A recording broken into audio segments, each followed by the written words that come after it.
So, short answer type questions. In the last video, the previous one, we have discussed about the questions which can come in your board exams of 1 marks, and now we are discussing 2 marks questions.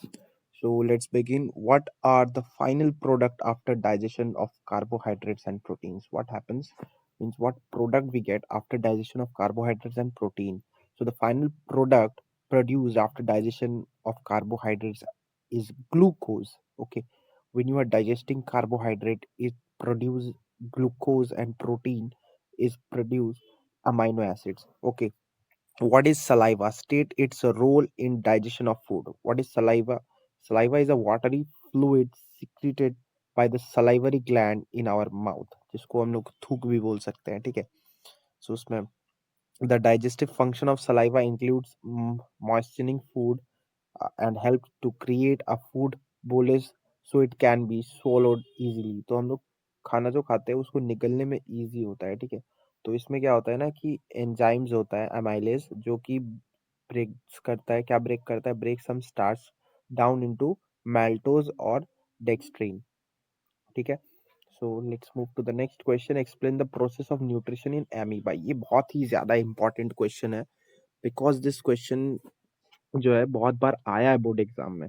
So the mode of nutrition in amoeba is holozoic nutrition. We have already discuss. So it feeds on unicellular plant or animal. So various steps of nutrition are ingestion, digestion, assimilation and egestion. ये सारे process को आपको एकदम by heart याद रखने पड़ेंगे. Ingestion, digestion, assimilation और egestion. So when जो एमीबा है वो फूड के कांटेक्ट पे आता है बाय उसके फॉल्स फीड, जिसको हम लोग सूडोफोडिया भी बोलते हैं. सूडो मतलब फेक. ठीक है, fake fake feeds. which girl which engulfs the prey by forming a food cup which is known as ingestion. तो ये जो फूड को मतलब फूड पार्टिकल को जब एकदम घेर के उसको खाने की कोशिश करता है, दैट इज इंजेशन. मतलब फूड कप बना लेता है. when the tip of the encircled pseudopodia touches the each other, the food is encaptured into the bag called vacuole. तो जो फूड जो है ना, फूड वैक्यूल में वो खाना चला जाता है. जब मतलब वो अमीबा उसको खाता है तो वो फूड वैक्यूल क्या करता है, टेम्पररी स्टमक जो है उसमें सिक्रीट होता है डाइजेस्टिव जूस, जिसको हम लोग डाइजेशन भी बोलते हैं. ठीक है, डाइजेशन में क्या क्या होता है कि डाइजेस्टिव जूस जो है वो सिक्रीट होता है. तो जो डाइजेस्टेड फूड जो है वो एब्जॉर्ब हो जाता है और एंड डिफ्यूजेस इनटू साइटोप्लाज्म. और इसी चीज को एसिमिलेशन बोलते हैं कि वो जब एब्जॉर्ब हो जाता है तो एसिमिलेट कर रहा है. इजेशन मतलब क्या कर रहा है, वो फूड जो है वो बाहर निकाल रहा है अपने बॉडी से, उसको बाहर कर दे रहा है. एक्सक्रीशन जो प्रोसेस है, जो अनडाइजेस्टेड फूड है वो बाहर चला जाता है. सो आई होप इसको आपको समझ आ गया होगा क्लियरली कि एमीबा क्या करता है, इजेशन करता है. मतलब फूड क्रैप करता है, उसको डाइजेस्ट करता है डाइजेस्टिव जूस के साथ. फिर उसको क्या करता है ना, वो सिक्रीट करता है. सिक्रीट करने के बाद साइटोप्लाज्म में जाके वो डिफ्यूज होता है, जो एसिमिलेशन हम लोग लिख सकते हैं. और इजेशन मतलब क्या, जो अनडाइजेस्टेड फूड जो रहता है वो बाहर फिर उसके बॉडी से फेंक दिया जाता है. So let's discuss the difference between arteries and veins. ये बहुत इंपॉर्टेंट है. आर्टरीज क्या करता है, आर्टरीज कैरी करता है ऑक्सीजनेटेड ब्लड, और वेन्स जो है वो डीऑक्सीजनेटेड ब्लड कैरीज करता है. आर्टरी क्या करता है, अवे फ्रॉम हार्ट कैरी करता है, और वेन्स जो है वो टुवर्ड्स द हार्ट कैरी करता है. ठीक है, आर्टरीज में वेल्व्स जो है वो एब्सेंट होते हैं और वेन्स में वेल्व्स जो है वो प्रेजेंट होते हैं. ठीक है, अच्छा, so move to the next question. How are alveoli designed to maximize the exchange of gases? alveoli को कैसे डिजाइन किया गया है, पहले ये चीज समझो. alveoli हमारा कहाँ प्रेजेंट होता है, ये हमने रेस्पिरेशन में पढ़ा था कि alveoli जो है वो हमारे लंग्स में होता है. ठीक है, वहाँ पे alveolar sac होता है, उस पे जो हम लोग ऑक्सीजन लेते हैं वहां तक जाता है, फिर वो हमारे पूरे बॉडी तक पहुंचता है. तो एल्वेली जो है वो एक स्मॉल पाउच लाइक स्ट्रक्चर होता है जो हमारे ब्लड कैपिलरीज के थ्रू सराउंडेड होता है. एक large amount of air contact होता है उसमें, हमारे लंग्स में. सांस तो हम लेते हैं तो लंग्स के थ्रू जाता है. So more than millions of alveoli are present in the lungs. तो ऐसे बहुत सारे पाउचेज है स्मॉल स्मॉल जो हमारे बॉडी में प्रेजेंट है, जो कि आप अपने बुक के एनसीईआरटी में डायग्राम में भी देख पाओगे. So the presence of millions of alveoli in the lungs provide us very surface area, large surface area हमें वो देता है हमारे लंग्स में, ठीक है, for the exchange of gases the availability of large surface area maximize the exchange of gases, और यही चीज मैक्सिमाइज करता है एक्सचेंज ऑफ गैसेस को. So explain the mechanism of gaseous exchange between tissue and blood. Tissue and blood के बीच का आपको mechanism बताना है. So exchange of respiratory gases जैसे कि ऑक्सीजन और कार्बन डाइऑक्साइड, ये ब्लड और टिश्यू में जो होता है, इस चीज को आइए समझते हैं. सो इन टिश्यू, टिश्यू में क्या होता है, ऑक्सीजन जो है, ठीक है, वो क्या होता है, इज यूज्ड अब for their activities and carbon dioxide is release, carbon dioxide release हो जाता है. The blood from the lungs has high concentration of oxygen and low concentration of carbon dioxide. तो हमारे लंग्स में ऑक्सीजन का concentration high होता है और कार्बन डाइऑक्साइड का कंसंट्रेशन लो होता है. So due to this the difference in concentration of oxygen and carbon dioxide the exchange of gases takes place between tissue and blood. यही कारण है जो कंसंट्रेशन के बारे में हमने डिस्कस किया है. So describe the mechanism of blood clotting. Clotting मतलब अगर मान लीजिए आपका हाथ वाथ कट जाए, ठीक है, तो ब्लीडिंग होता है, इंजरी हो जाती है, उसके बाद फिर वो धीरे धीरे अपने आप वो जगह ठीक हो जाता है. तो ये कैसे ठीक होता है, ये हमारे बॉडी में जो सेल्स होते हैं ना, प्लेटलेट सेल्स, यही करता है, ये इस चीज को ठीक करते हैं. तो यही वो मैकेनिज्म है, ठीक है, जो हमारे बॉडी में ब्लड क्लॉट करता है और उसके बाद फिर हमारा ब्लड गिरना भी बंद हो जाता है. अच्छा, नेक्स्ट क्वेश्चन है, why are white blood corpuscles called soldiers of the body. क्यों बोला जाता है, क्योंकि ये क्या करता है, ये हमारी बॉडी को हेल्दी मेंटेन करने के लिए और डिजीज और जर्म्स जो हमारे बॉडी में प्रेजेंट है ना, उसको मारता है. ये हमने पहले भी डिस्कस किया हुआ है अपने एनसीईआरटी पे कि वाइट ब्लड कॉर्पसल्स जो है वो फाइट करते हैं डिजीज जर्म्स से. ठीक है, अगर आ गया एग्जाम में क्वेश्चन की डिफरेंस बिटवीन डब्ल्यूबीसी और आरबीसी, तो वो लिख लोगे I guess.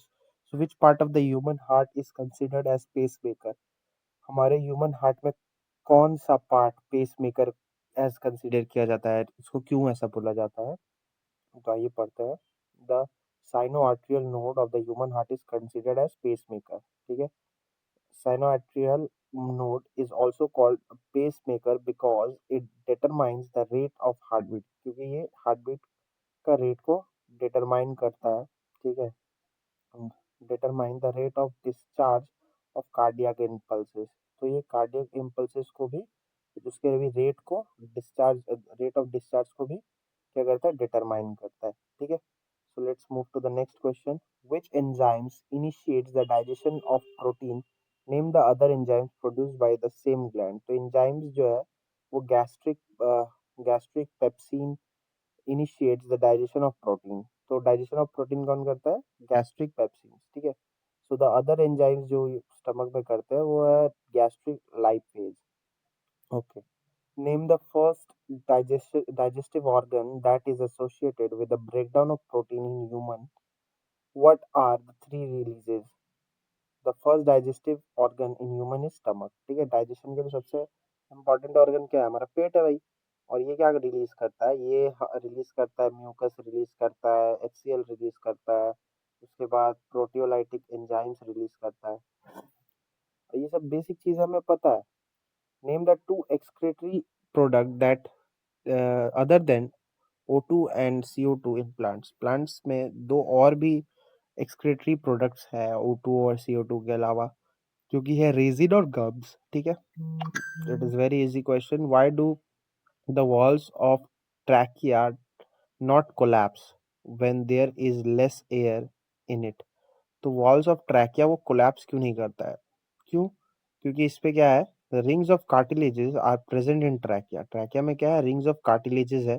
This ring supports the trachea and do not allow the trachea to collapse when there is less air in it. तो रिंग ऑफ कार्टिलेज है, यही कोलैप्स करने से बचाता है ट्रैकिया को. So what are enzymes. ये question बहुत इंपॉर्टेंट है कि एंजाइम्स पढ़ रहे हैं भाई. एंजाइम्स है क्या, ये एक बायोलॉजिकल कैटलिस्ट है.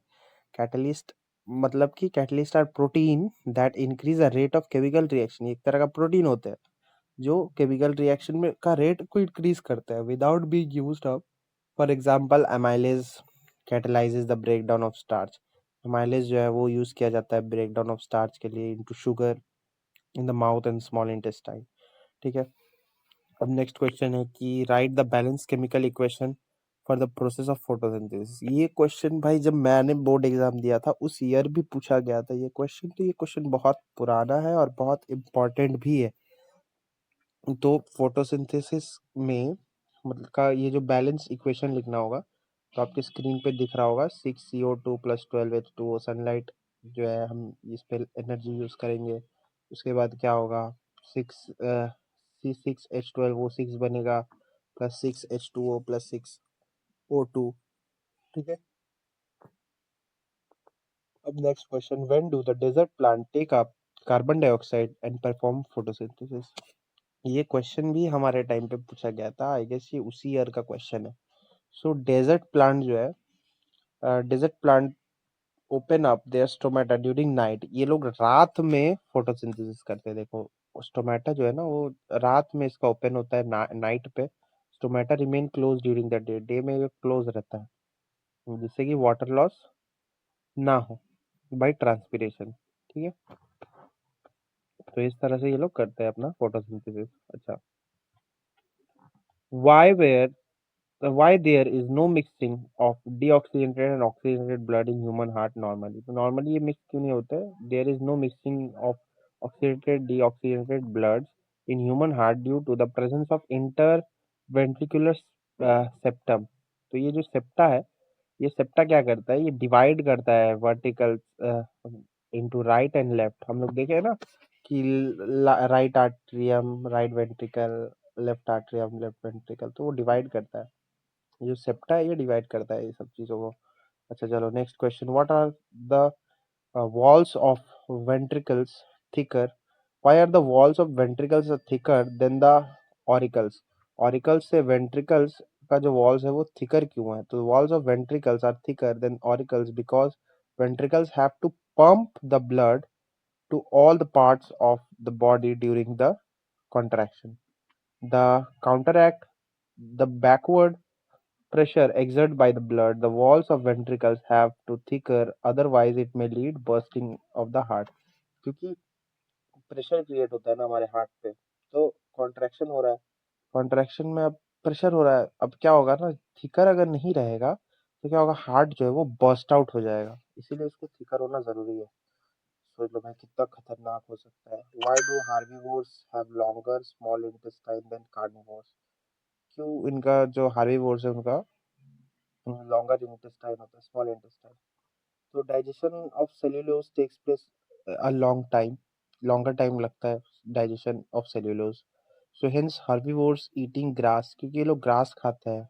ठीक है, तो इसलिए इनको लॉन्गर स्मॉल इंटेस्टाइन का जरूरत है। ठीक है, तो कार्निवोर्स जो है एनिमल्स, ये cannot digest cellulose due to the absence of enzyme जिसका नाम है सेल्यूलेज। ये सेल्यूलेज नहीं होता है, इसलिए इनका जो इंटेस्टाइन है ना, ये स्मॉल इंटेस्टाइन, ये लॉन्गर नहीं होता है। So write any two function of large intestine in man. दो फंक्शन लिख दो भाई, क्या होता है लार्ज इंटेस्टाइन का। तो it serves to store the unabsorbed food, unabsorbed food को स्टोर करता है। It concentrates the content by absorbing water. The movement of colon helps to void the feces through anus। ठीक है, ये जो मूवमेंट है ये एनस तक लेकर जाता है। उसके बाद चलो नेक्स्ट क्वेश्चन आ जाता है, how would digestion of food be affected if the bile duct is completely blocked. देखो बाइल डक्ट जो है ये कंप्लीटली ब्लॉक हो जाने से क्या होगा, बाइल डक्ट क्या प्रोड्यूस करता है, बाइल जूस। अब बाइल जूस अगर नहीं पहुंचेगा तो डाइजेशन तो नहीं होगा, समझ रहे हो ना, डाइजेशन पे इफेक्ट कर जाएगा ये चीज। चलो next question, how would it affect the digestion of protein and carbohydrates in the duodenum of man if there is a blockage of pancreatic duct. Pancreatic duct में ब्लॉकेज हो जाएगा तो क्या होगा, पैनक्रियाटिक जूस सीक्रेट नहीं होगा। ठीक है, उसमें क्या होगा कि अब पैनक्रियाटिक जूस जो है वो कंटेन कहाँ होता है, वो एंजाइम्स में होता है डाइजेशन के प्रोसेस में of carbohydrate and protein. So it will not reach to the small intestine, ये स्मॉल इंटेस्टाइन तक नहीं पहुंचेंगे। Next question, how is carbon dioxide obtain by aquatic plant and terrestrial plant. Carbon dioxide जो है वो aquatic plant तक कैसे जाते हैं, क्योंकि वो पानी में डिसॉल्व होते हैं, और टेरेस्ट्रियल प्लांट में क्या होता है वो एयर में प्रेजेंट होते हैं, एकदम सिंपल सी बात है। अब ये एक लेबल डायग्राम है स्ट्रक्चर ऑफ क्लोरोप्लास्ट, इसको आप एक बार अच्छे से देख लो, आपके बुक में भी मिल जाएगा। ठीक है, इसको आपको ड्रॉ करना है। इसके बाद हम लोग और भी नेक्स्ट वीडियो पे हम लोग डिस्कस करेंगे कुछ इंपॉर्टेंट डायग्राम्स पे, कौन कौन से डायग्राम्स आपके आ सकते हैं। इसके बाद वाले लेक्चर पे हम लोग डिस्कस करेंगे कि कौन कौन से डायग्राम आपके आ सकते हैं जो कि 3 मार्क्स के हो सकते हैं आपके एक बोर्ड एग्जाम में।